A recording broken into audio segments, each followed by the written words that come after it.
Kisah nyata dari seorang mantan pastor Banjarbaru, sebut saja Hendra, 40 tahun. Saya Hendra sejak kecil dididik dalam ajaran Kristen yang ketat.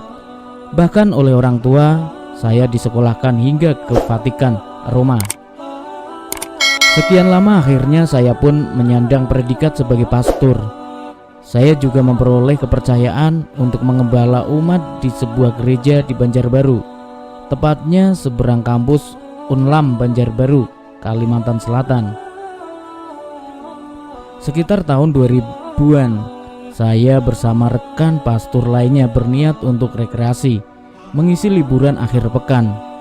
Tujuan kami ke pantai Takisung, Kabupaten Tanah Laut, Kalimantan Selatan, menggunakan bus pinjaman dari gereja di Banjarmasin.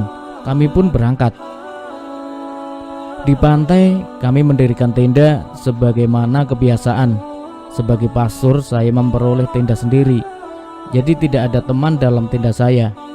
Sementara 3 tenda lainnya ada di dekat tenda saya.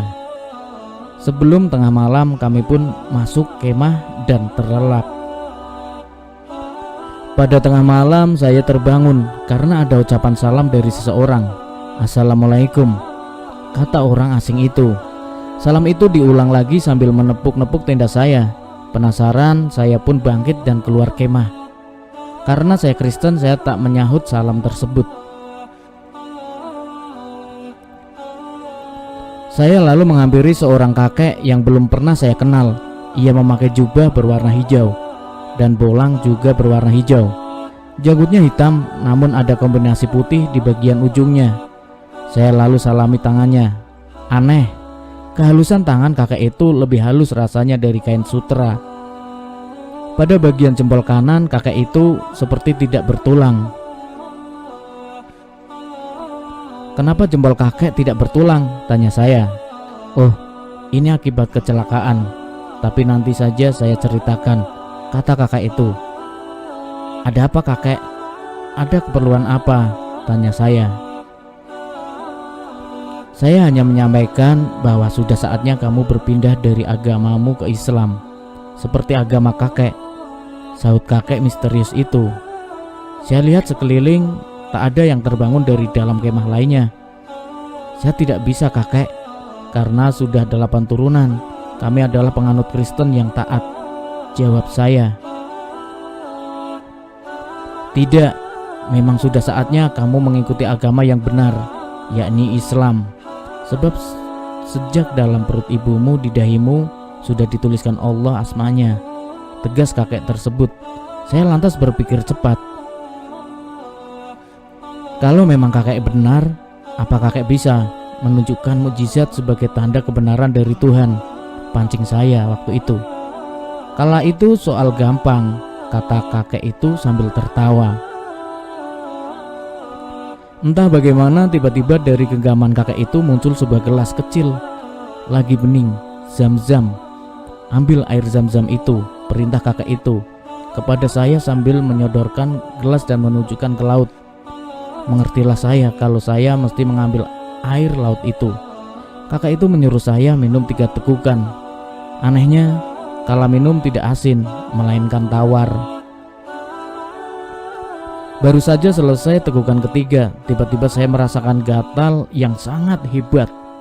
Saya sadari rasa gatal itu dari jubah pastor, salib, dan perlengkapan yang saya kenakan kala itu. Seketika itu juga melepaskan atribut kepasturan saya. Begitu sudah lepas semua, tinggal celana dan sepatu, barulah rasa gatal yang hebat itu hilang. Rasanya seperti digigit semut, gatal yang sangat banyak. Mulai saat itu mulai ada rasa takjub kepada kakek tersebut. "Siapa nama kakek dan di mana kakek tinggal?" tanya saya. "Nanti kamu juga tahu dengan sendirinya siapa saya. Adapun tempat saya di sana," kata kakek itu sambil menuju ke arah laut. Yang di kejauhan saya lihat seperti ada lampu kelap-kelip. Namun anehnya saat itu seperti ada jalan dari tempat kami berdiri ke arah tempat yang ditunjuk kakek tersebut. Kami lalu berjalan menyusuri jalan tersebut. Namun di tengah perjalanan kakek itu menghentikan langkahnya. "Belum saatnya kamu memasuki kediamanku," karena kamu masih belum suci. Kamu mesti beragama seperti agama kakek. Kata kakek tersebut yang pembawaannya tenang dan berwibawa. Seketika saja kakek tersebut menghilang.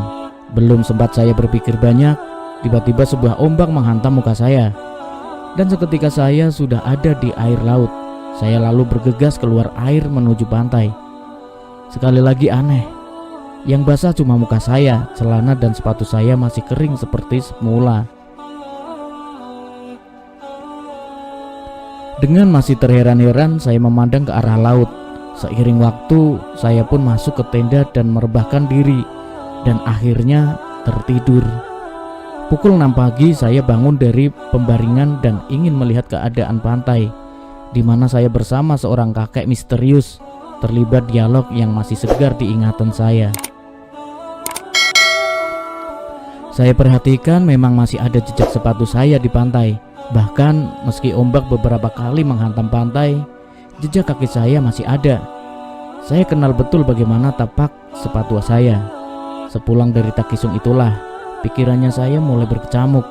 Keimanan saya kepada ajaran Kristen sedikit demi sedikit mulai luntur. Di tengah berkecamuknya pikiran apakah akan pindah agama atau tetap dalam kepercayaan lama. Bahkan sempat terlibat perang sampit. Saya Hindra kebetulan punya kenalan yang masih keluarga dari Guru Rosyad. Dari sini saya punya keinginan untuk mempelajari Islam sedikit demi sedikit.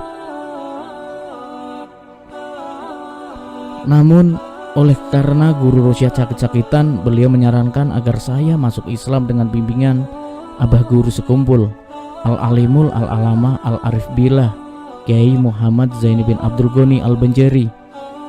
Di antar Guru Rosyad dan menantunya, saya menghadap Abah Guru Sekumpul di rumah beliau, Komplek Pengajian Sekumpul Martapura, sekitar tahun 2001. Begitu melihat saya, Abah Guru Sekumpul berkata, "Masih sajakah mencium secara tajam?" Saya kaget karena beliau langsung tahu kalau saya bisa mencium aroma suku tertentu. "Inggih," kata saya.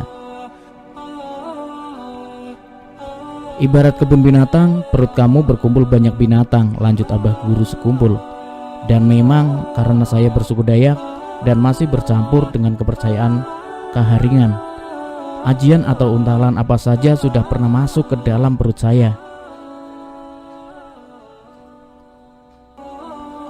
"Kalau ingin berislam, kamu mesti dibersihkan dahulu," kata Abah Guru Sekumpul. Saya manut saja ketika beliau menyuruh saya mengambil air minum di dapur. Beliau menyuruh saya meminum air tersebut dan beliau lalu menepuk pundak saya. Seketika saya merasa mulas dan muntah-muntah. Ada banyak kotoran hitam yang keluar dari mulut saya, sekira-kira 1 mangkok ukuran sedang. Setelah beliau merasa sudah habis semua yang jelek-jelek dalam perut saya, kemudian beliau menyuruh saya berwudu dan kemudian diislamkan dengan cara dituntun oleh beliau 2 kalimat syahadat yang saya ikuti dengan pelan. "Asyhadu an la ilaha illallah wa asyhadu anna Muhammadar Rasulullah." Ucap saya mengikuti. Beliau selesai mengucapkan dan disahkan oleh hadirin. Plonglah sudah rasa di hati ini. Selesai acara pengislaman saya kembali bercengkerama dengan Abah Guru Sekumpul. Kemudian saya memaparkan kisah lama saya di pantai Takisung. Beliau sepertinya sudah mafhum.